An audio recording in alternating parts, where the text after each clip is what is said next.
Hello everybody, Drew here, tip of the Mitt Flips, where I'm a stay-at-home dad and a part-time eBay reseller. And every 100 subscribers, there's a giveaway. So if you're watching, make sure you subscribe so you have a chance to win. I am getting very close to that next subscriber giveaway. There's been a huge influx of new subscribers. I appreciate all those. Thank you so much. I did hear from a couple people that they haven't been seeing my videos pop up on their feed. If that's an issue or you don't want to have that issue, just make sure you hit the bell notification and it'll let you know when my videos come out. Also, to get right to it, the thumbnail was probably enticing. I in no way have any ill will. Only meant to be informative. The thumbnail in question, what's the name of the... I'm blanking now. NC Picker. I think it's North Carolina Picker, maybe? I have no idea. I don't watch his channel. I randomly watched this one video, and I figured I need to put my opinion towards this out there. Something I noticed, because I went to comment, and there was, I don't know, hundreds of comments. He's got a very big channel. I'm sure seems like a perfectly nice person. Definitely successful in YouTube. I assume successful in eBay. But the comments were either super nice or really, really mean. Like, rude, mean, like just not nice people. I had to stop reading them. Some of them I was like, man, what's wrong with humans that they can't just be nice to everybody? Or at least not be mean. You don't got to be nice to people. You just got to don't be mean. Those got something nice to say, don't say nothing at all. That's very, very simple. But I will link the video I'm talking about. Hello, pretty girl. I got a loose baby out here. Where's your mama? Do you want to say hi? Can you say hi? Hi. Hi. Yeah, you're crazy. Let me investigate this. All right, that threw me off a little bit. That's my youngest. She's the best. She's adorable. Where was I? Oh, yes. I will link the video I'm talking about at the end of this one if you want to go check it out yourself. I'm sure a lot of you already follow them and already watch it. I've said many times, I just don't have time. I don't watch other resellers. I used to watch a bunch of them. It's very rare. Maybe once a week I watch a video of resellers. I don't get time for it. But if you do go watch it, say something nice to them. I don't get it. Why do people think they get to say whatever they want to you? Oh yeah, it's because you're on a keyboard not looking somebody in their face. Just terrible. But I will circle back to that after we pull an order. Very few orders to get through. I did pull a couple early, you would have noticed last video. But sales is slow. I'm not listing very much. Sales is slow. It is what it is. First going out, it's a book. 1960 Zaza Gabor. I definitely can find that one easy. It's going to be the last book. What a babe. Zaza Gabor. Actually, that is a big boo-boo on my part. That sale probably will not go out today. I, of course, like almost everyone, copy other listings because it saves you time. It's much easier. But in the title here, it says this is a signed hardback, dust jacket, all this, so on and so forth, first edition. This is not a signed copy of this book. There's no photos of it being signed. There's not in the description that it's signed, but in the title it says signed. So I will definitely reach out to the buyer before I send it out. I hope they didn't see that part, because mine also was the cheapest one available. I'm assuming they assumed it's not signed, but oh, I hate when I make mistakes. It drives me crazy. Because I can't blame anybody else. That's on me. What a knucklehead. Speaking of listing mistakes, something I was listing today is I listed a Boston Red Sox hat. For anybody that doesn't know, this is a good tip for everybody. When something is Velcro, do not say Velcro. Hook and loop is the term you should use. Velcro will get your listing taken down and you will get a Vero strike. Next thing going out, A3 is a lot of Greg Maddux cards. This is actually A4. I moved them at some point, but they're all together, so that's fine for now. All right, it is this lot right here. Greg Maddux, what a beast he was. And that one is going out to a viewer. In the comments, they are PSG, but Julian, thank you so much. And speaking of Julian, I actually left him a note. Love watching your videos. I will resell these individually once I get them. Keep up the great work on eBay and YouTube. And thank you for sharing your wins and losses with all of us. Would love a magnet for the fridge. And yes, you do get a magnet. Speaking of that, on Tuesdays, I've been doing premieres. I try to do it every Tuesday, or at least I'm trying to do it every Tuesday. And the last one, I put it out there. First 5 people that comment in the live chat, I would send them a sticker and a magnet. And there was only 4 people in the live chat, so all of them got one. And Julian was one of those as well, so he gets that, as well as Nick Picker and Quirky Picker. And then the 4th one was Fuzzy Tongue. Fuzzy Tongue, you may have sent me your address, but I can't find where you did. If you did, if you haven't, get a hold of me, get me your address, and I'll send that one out to you. The other 3 will go out today. Now, the cards, like Julian said, he's going to relist these for probably profits. Because how I have been pricing the cards, because what I want to do is get rid of them, is I price them out individually. If the grading is different, I adjust all that pricing, and then after I do all that, I put it as free shipping. So it's to the price, but minus you get the benefit of free shipping. So they are a good deal if there's something people are interested in. But the Junk Wax era card lot realm, very competitive. So many listings out there. That's why mine are cheap. So for that one, I don't know if I said $9.99 free shipping. Next thing going out, C1A. C1A. And this is another item I just listed. So, you got to continue to list. I mean, I know I'm saying it's hard for me to do, but I have to find the time to do it. But they are carbide lathe bits. I got these in a Mikhail mystery box, and I had sold some before that I'd gotten a Mikhail mystery box, but they were new, and so all those got sold individually, and I think they all sold. Carbide lathe bits are actually a decent seller, but the rest, there was 2 or 3 that were not used, couple that might have been, might not. So I just made a used lot, $29.99 free shipping. I had them listed $34.99 free shipping with the intention of taking an offer of $29.99 free shipping. You cannot ask for more money once it sells. So for me, who runs sales constantly, takes offers, you have to price things up a little bit with the anticipation of taking less money. Can't get more once it's gone. And the only reason I did these, which is quite heavy, I mean, that's just a big old pile of metal, free shipping, is because the shipping won't change. I know that's going to go in a flat rate priority envelope. The shipping can be priced in because it doesn't matter if it goes to LA, New York, my neighbor, same price. And last item before I circle back to my original conversation, C5A21 is a Global Dolls wig. C5A21, 19, here we go, 21. And let's see if the tag's facing the right way. It is, but I still can't see it. I guess I'll read the listing. It is a Susie size 10-11 black right there. So that is all of them for today. There should have been 2 more on there because I packed those early. You would have saw if you watched last video. And that book might not even be a sale. It is what it is. Not last video, because last video hasn't come out yet. The video before that, where I mentioned how I had a lot of anxiety about not being able to put in the time anymore. It's not getting better. But the outpouring of support and positive comments, and a lot of people who said they also needed to hear that, cut themselves a break. You're doing what you can. You can't do more than that.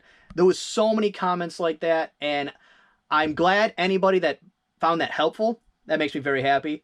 Anybody that was, giving me positive feedback, couple kicks in the butt, those are also needed sometimes. I appreciate all that. Thank you all so much. But to circle back to the people that didn't watch that video that's in the thumbnail, I'm saying this because I haven't made the thumbnail yet. I'm going to. So it's like talking about the past, but it's in the future. It gets a little weird. Hibbity dibbity over here at Tip of the Mitt Flips. You guys know that. NC Picker, I'm thinking is what it is. And I assume North Carolina. I have no idea. Like I said, I don't watch his channel. It was the first video of his I'd ever seen. He deleted his whole store. Deleted all of his inventory because if I was understanding correctly, because his category system, his SKU system, it was in shambles. He was having trouble finding items. Don't do that. Do not do that. There's a very simple solution. You do an inventory. I do one every year. If I had more items because he deleted, it was, I don't know, like 2,200 items, something like that. It just deleted his whole store and said he's just going to start over. Like, you're going to go reprice everything? You're going to go look stuff up again? I think he ended the listing, so, you know, all his photos would stay, and he could go through and, you know, one at a time, go back and edit and stuff like that. But just do an inventory would do the same thing without removing all your items. I couldn't believe it. I don't know if maybe there was another reason and he just wasn't telling, or I don't know. I don't get those answers. But the only reason thumbnails gotta be kind of enticing. It's worked lately. I'm sorry. I apologize.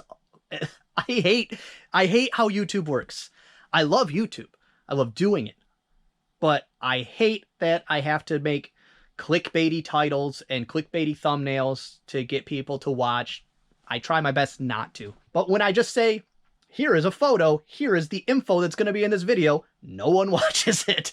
So it kind of is what it is. But I figured I would say, don't do that. Just do an inventory. If I had a lot larger store, if I had double the inventory, I would split it up. I would do half of my inventory at the first of the year, half of the inventory halfway through the year, that kind of thing. And the larger, the more I would split that up. Quarterly, if I had 10,000 items, I would do an end of the month inventory and work my way through, and like once a month do some section, do section A, B, so on and so forth. But starting over, that sounds like a nightmare. Yes, you would end up with a much more organized, all that kind of stuff, but you could just do an inventory. I thought that'd also be a good opportunity because I'm not selling anything, I have time to give a few more tips. So I guess tip of the day. And the tip of the day is have an inventory system. And I'll teach you mine real quick. It's simple because I did something like that where you start over, but I didn't delete my items. I, at one point, had a much more ramshackle shed garage than this. I didn't have these nice steel shelves. I had wooden plant racks that you get from like Walmart or Tractor Supply or some, whatever's local to your area. They work great. The flats of flowers and stuff, they come on them. They come saran wrapped on these things. And at the end of the season or when they're empty, they don't want them. They throw them away. They work great. If you're in desperate need of some shelving, they are free and they work awesome. They don't have a super high weight. You can't pack them full of DVD VCR combos, but they work great. And then once I took them apart, that became a lot of this ceiling in here. So, nothing goes to waste around here. So my system, very simple. And it got flip-flopped when I was switching it over, and I regret it all the time, where the numbers go from bottom up. At the time, I was like, yeah, whatever, I'll get used to it. I didn't. I hate it. When I do my inventory, because I still haven't, but it's getting done, I think, this week. I think we put it on the schedule for this week. When I do my inventory, I might, and that's a slim chance, but I might flip it around, because my thought is, if I flip it around, is then it going to reverse confuse me? But either way, very simple. Shelf A, B, C. That was all I had. I added another one. It became D. I add another location over there, which was my box, my tote that I keep clothing items in because I am not a clothing seller. I try not to sell any. That is E. And then from there, 1, 2, 3, 4, 5, 6. Easy peasy. And then when I add something like this is section B, shelf 3, the system just continues from there. So I have B3A, and I continued the reverse system because that's what I had, and I just wanted some consistency. So you got B3A for this drawer, B3B, B3C, so on and so forth. And then if I have a basket, this is shelf A2, basket B, because this is A2, basket A. Really simple system with an ability to scale to smaller compartments. And the Tupperware section down here, it's B1, but I got B1A, B1B, B1C. I could have a bag inside B1C. It would be B1C1. Real simple. Something else I do, I guess I'll stay in order. So for anybody that doesn't know how to add a custom SKU, I will go to this listing that I'm trying to work on. Actually, let me ask real quick. Anybody that knows Auction Professor, he spoke many times about a certain type of like sticker remover liquid that's good for using on books and paper. It's not like in his links, and I can't find a video that mentions it. So if anybody knows what that's called, could you let me know? Because I have a stack of books here that have price tags or stickers on them. I'm not going to use Goo Gone, or even if I use heat, you end up with a sticky residue. So if anybody knows what that is, please let me know. I will be very grateful. But to add a custom SKU, when you're in your item specifics, you just go down to the bottom, type on custom SKU, and type in whatever value you desire. It's very easy. It's I don't care if you have 15 items or 1,500 items or 15,000 items. Do it. Start from the beginning. It makes everything easier as you scale instead of having to redo things. Don't delete your store and start over. And he has a system. So that's what I mean. Like, just do an inventory. I don't get it. I don't know. Maybe any of you that watch this channel regularly, there's like more information I'm missing, but don't do that. And then the only other thing, because I often do end and sell similar, because that's where I thought he was going to go in the video. Like, oh yeah, I deleted my whole store, and then it was just clickbait, and then he'd be like, oh, I'm just ending and selling similar. But that wasn't it. I was like, please don't do this. I'm watching it. Like, no, stop. Because I do end and sell similar, what'll happen is your listing will have a new start date every time you do that. So it's hard to tell, you know, if something's been in your store for 5 years and you should just be dropping the price or pulling it out, you know, or a huge, you know, sale, you know, run a 50% off sale on everything that's over 2 years old to get rid of it. And then sell similar eliminates my ability to do that. So what I do is I put in my custom SKU. All right, so let's see if I can zoom in here a little bit.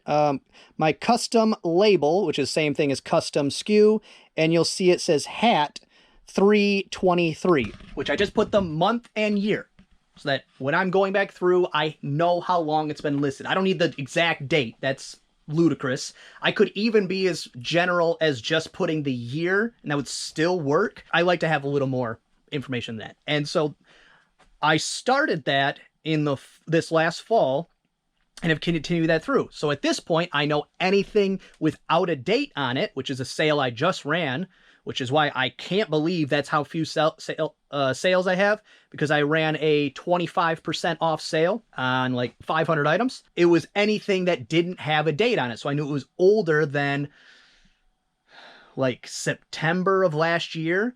So I figured, you know, it's been on the shelf for a while. Let's see if the markets have changed. You know, pricing has changed. The economy has changed. People have less money. Things of that nature. Let's run a big 25% off sale. So that's why I'm really surprised that's how few sales I have. This is kind of an unheard of low amount because one of them probably isn't a sale. One of them was a viewer sale, and one of them I listed yesterday. So another thing before I sign off, the reason I ended up watching this random video is because I had a video idea I mentioned a while back where I want to do, maybe you guys have seen before, there's a thing like, it's called like tier rankings.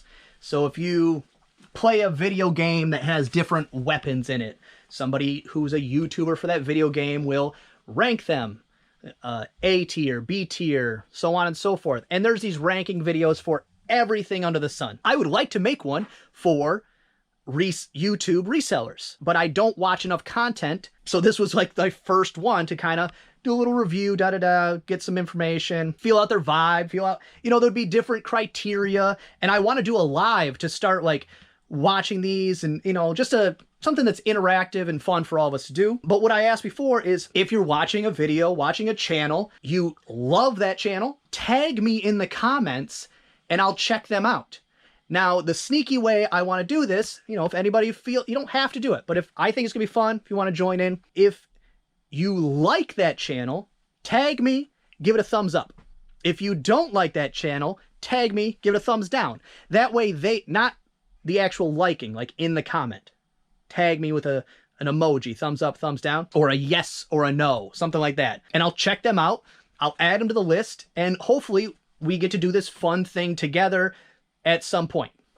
It's a lot of, it's a lot of legwork, a lot of videos to watch. There are so many out there. There's some like I said, this person has, I don't know, 20,000 subscribers, and I've never seen their channel before in my life. So, there's probably a bunch of them I've never heard of. So if you want to join in on that, let me know. A reminder that the premieres will now have giveaways either in the video or in the chat or something like that. So if you want to be there for the premieres, the time's going to be a little willy-nilly, but sometime between 5 p.m. and 9 p.m. on Tuesdays will be premieres if you want to come hang out and chat and get some free stuff. Well, that's going to be all for this one. I hope you enjoyed it. If you did, give it a thumbs up.